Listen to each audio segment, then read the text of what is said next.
They triumphed over him by the blood of the Lamb and by the word of their testimony. Revelation 12, verse 11.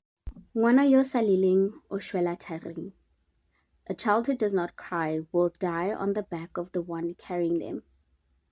I remember my mom repeating this when I was younger, constantly reminding my siblings and I of the importance of asking for help. Fast forward to 2024.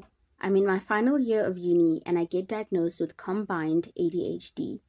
And in my attempt to get my symptoms under control, I lost all control. Because of late submissions, I failed a course that I truly enjoyed, and that meant that I didn't have enough credits at the end of that year, so I didn't graduate this year. Last month, I sat at home watching as the rest of my class graduated. Leading up to that, I thought I would feel very sad and filled with self-pity. Instead, I felt warm with pride. Their triumph is a source of motivation for me, a reminder that no matter the hiccups and hurdles along the way, you can and you will reach your goals. So in my joy for them, I thought to share my story for others who might be struggling with balancing uni life and taking care of their mental health. Before my diagnosis, I remember telling the psychologist that for me, therapy is using your brain to try to fix your brain. And to this day, that's the best way I can describe having mental health struggles and facing them. But most of what felt impossible back then, and can sometimes be difficult today, is generally way easier to get through now. I lived for almost 23 years of my life with no idea that my brain works differently from the norm, and at some point, I used to have pride in my academics. But as my life became harder and my emotions became heavier, the one thing that I was supposed to be good at was the very thing that I was the worst at. When I got to uni, though, I started to redeem myself. That is, until I couldn't drag myself past that finish line. Honestly speaking, I know where I slipped up. So whether you have the same hurdles or not, please do not do what I did. My second semester started off wonky because I wasn't able to go back to Cape Town on time. So that meant I had to catch up when I got back, and I didn't make sure that all my tutors knew about this. I didn't have my therapy sessions as regularly as I used to. I was sadder than I had been in a long time. Not depressed, but sad. Ruminating on the absence of my dad and of my cousin who had been excited for my graduation since my very first year at UCT.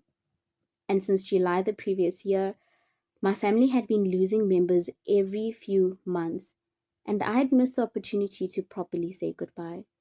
I wasn't sleeping well because of the guilt of resting instead of working harder.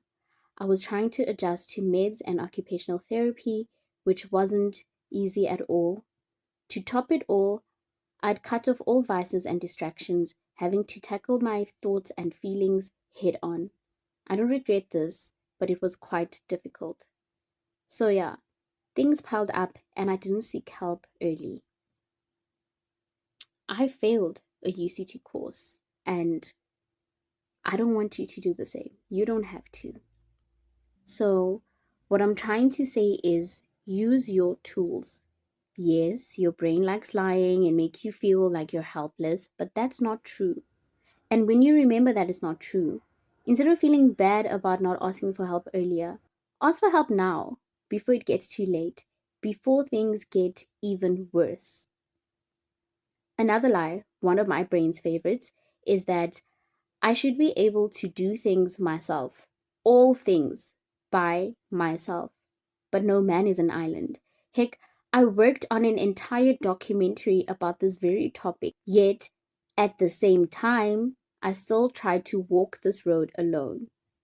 So going back to that proverb, when a baby is swaddled on their mother's back, the only way the mother will know if the child is in distress is if the baby cries. For some reason, we've decided and continue to teach others that asking for help is a weakness. But those who survive are those who muster up the courage to seek what they need. Looking back, my journey at uni started quite rough.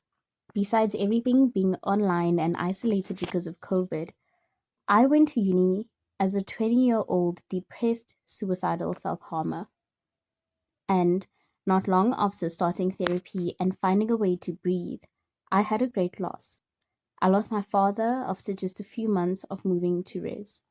Now, although I haven't yet achieved what I went to uni for, I have overcome my depression and I'm facing my grief. So, along with these other tips I've given, I have another one to share. Count your wins. Do not overlook them.